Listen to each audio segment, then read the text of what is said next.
I was always fascinated by the old abandoned house at the end of the street. It was rumored to be cursed, and no one had lived there for years. One day, I decided to explore it.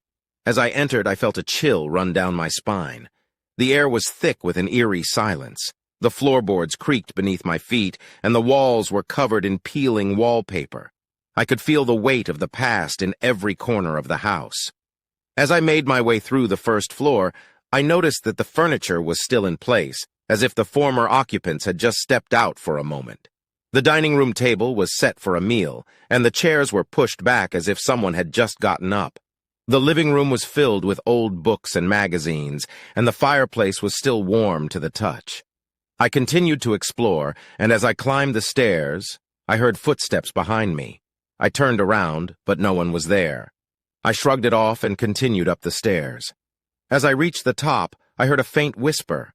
I turned around, but no one was there. I started to feel uneasy, but I pushed on. As I entered one of the bedrooms, I felt a cold breeze. I turned around, and the door slammed shut behind me. I tried to open it, but it was locked.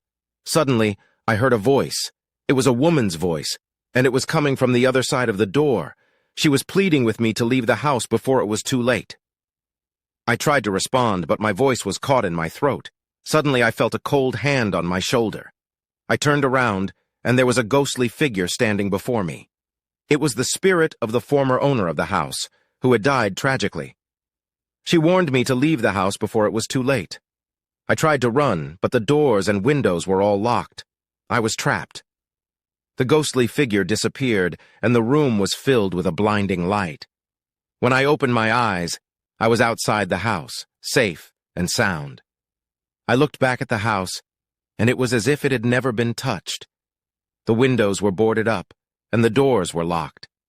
I knew that I had experienced something truly supernatural. From that day on, I never went near the old abandoned house.